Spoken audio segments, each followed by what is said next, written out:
O nosso tema de hoje é o julgamento do deputado federal reeleito Silas Câmara, do Republicanos, em relação a um processo que envolve rachadinha. É isso, Rose?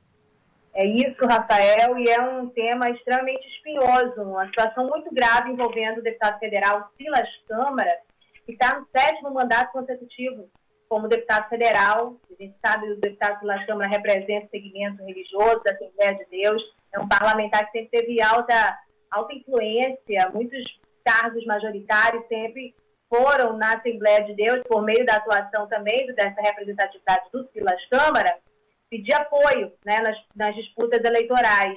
A gente viu a confusão que aconteceu na disputa eleitoral deste ano, o quanto Silas Câmara andava com Eduardo Braga, era aliado do Omar Aziz, deu uma guinada, deu uma alterada no grupo político dele e circulou pedindo votos para o Wilson Lima e para o Coronel Menezes, adversários aí do Eduardo Braga e do Omar Aziz.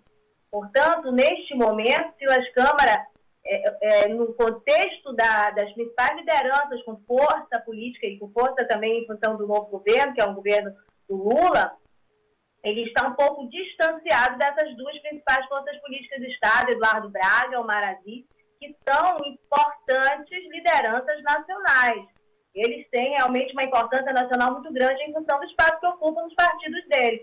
E estes nomes estão distanciados do Silas Câmara, no momento de maior gravidade para ele. O que é o momento de maior gravidade? Como você adiantou, o STF reiniciou esse processo, está há muito tempo já tramitando no Supremo Tribunal Federal. A gente já tratou ele algumas vezes, mas ontem iniciou de fato o julgamento do Silas Câmara, uma ação penal. Ele é acusado de crime de peculato. O Ministério Público Federal afirma que entre janeiro de 2000 e dezembro de 2021 havia um esquema no gabinete dele em Brasília e no gabinete em Manaus, conhecido como rachadinha, em que ele se apropriava de parte do salário dos funcionários nomeados nesses dois gabinetes. O Silas Câmara sempre negou, que nunca se apropriou do salário de nenhum servidor. Eu já o entrevistei, tem matérias, inclusive, publicadas no meu blog, e a gente já trouxe o próprio deputado Silas Câmara aqui na Band News. Hoje eu entrei em contato com ele, mas ele não me respondeu até este momento, e claro, o espaço está sempre aberto para o deputado Silas apresentar suas versões, a sua defesa em relação a essa questão. Mas voltemos ao julgamento de ontem. A fala lá ontem pela Procuradoria-Geral da República, que para mim também é um indicativo do cenário em relação a esse processo, foi a Lindora, não foi o Aras, né? Foi a Lindora Araújo. Ela colocou que todos os fatos que estão sendo acusados, estão colocados como acusação para Silas Câmara, estão comprovados nos autos. E aí, durante a sustentação dela, ela colocou que a análise dos relatórios de quebra de sigilo bancário do Silas Câmara e de 17 assessores no período em questão revela o movimento bancário assim que os secretários parlamentares recebiam o salário. Segundo o MPF, depósitos na conta corrente do deputado por meio de cheques e transferências eletrônicas e ainda por meio de dinheiro em espécie, depositado de forma fracionada em caixas eletrônicos, sem informações dos depositantes, para não levantar suspeitas de órgãos de fiscalização. Ainda segundo essa denúncia, que foi ali confirmada na sustentação da procuradora Lindora, havia um funcionário responsável por recolher todos os valores dos demais funcionários, cuja conta bancária registrava movimentação 4 vezes superior ao rendimento dele.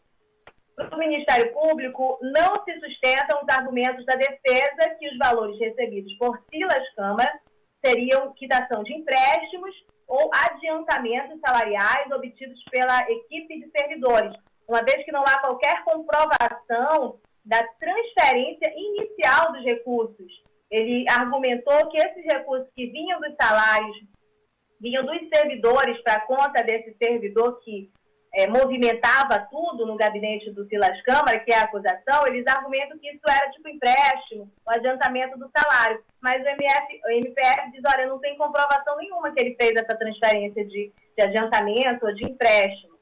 Um outro dado é que a defesa coloca que seriam pagamentos relativos a aluguéis de 64 salas comerciais de propriedade do deputado, esses valores movimentados E aí o MPF também descarta esse argumento, porque eles dizem que não há qualquer contrato de locação que comprove isso que argumenta a defesa. Bom, vale registrar aqui, Rafael, que houve ontem um primeiro voto em relação a essa questão do ministro Barroso, acho até que vocês falaram inicialmente. E o ministro Barroso, ele acolheu parcialmente a denúncia contra Silas Câmara. Ele acolheu todas essas questões que eu trouxe aqui para vocês e apenas descartou, por não haver comprovação, uma acusação de que o deputado pagava servidores, pagava funcionários que atuavam na área doméstica, na casa, e eram, segundo a acusação, nomeados no gabinete. Fazia pagamento de serviços pessoais com nomeações no gabinete. Essa acusação foi descartada pelo ministro Barroso no voto dele, porque ele disse que não há comprovação específica sobre isso, mas todo o resto, segundo ele, há comprovação. E aí eu queria que tu colocasse um trechinho do áudio do ministro Barroso, do voto do ministro Barroso. Nós temos aqui o trecho separado já pelo Arthur Coelho, que dá o suporte para a gente aqui no jornal. Então a gente vai ouvir e acompanhar neste momento o áudio que a Rosiane Carvalho pediu aqui. Vamos lá. De acordo com o artigo 312 do Código Penal.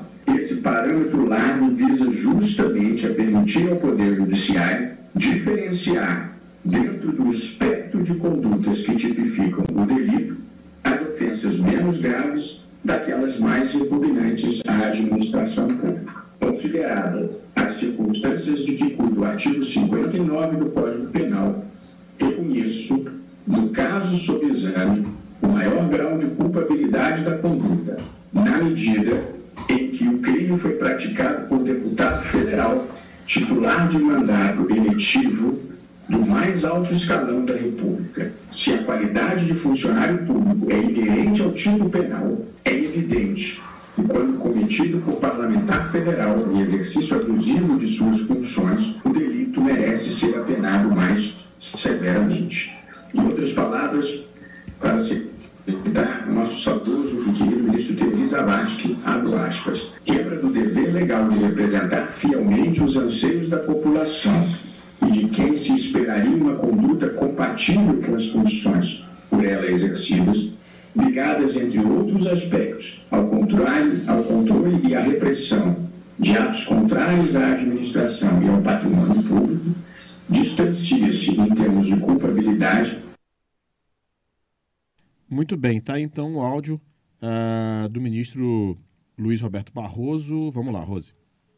Vamos lá, para concluir, outro argumento da defesa é que a denúncia teria sido feita por pessoas que eram desafetos do deputado Silas aqui, mas isso acabou não vingando durante os argumentos, em função do debate todo durante o julgamento ter se focado nas provas que foram apresentadas pelo Ministério Público Federal contra o deputado Silas.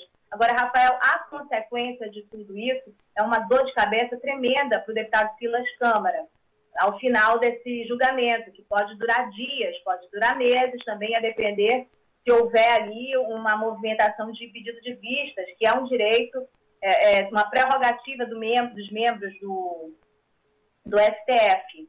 O que acontece é que a consequência disso, pelo que a gente já viu no tom do voto do ministro Barroso, é que o deputado Silas, além de ser condenado por peculato, ele pode ter como sentença o decreto de prisão. A gente precisa observar, no decorrer dos votos, a discussão do STF de como se daria essa condenação de prisão, se é por regime fechado ou se é uma prisão durante o dia pode ficar e fazer as suas funções normais e à noite ser recolhido, se é uma prisão domiciliar. Essa é a principal discussão que eu percebo no meio jurídico, inclusive, a respeito dos resultados dessa condenação.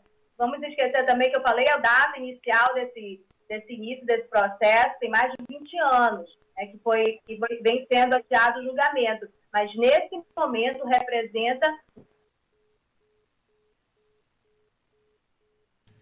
Opa, acho que a gente teve um problema com o áudio da Rosiane Carvalho aqui.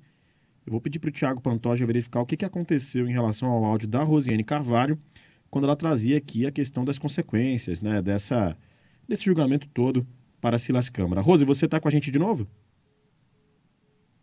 Voltou, a internet deu uma falhada. Vamos Vocês lá. ouviram até que parte? Você estava falando, estava desenvolvendo, caiu faz uns 2, 3 segundinhos, estava desenvolvendo sobre as consequências aí desse julgamento. Vamos lá, vamos continuar. Então ficou claro que ele corre o risco de prisão. Essa é uma questão muito, e a gente precisa ver no decorrer do julgamento em que termos se daria essa prisão.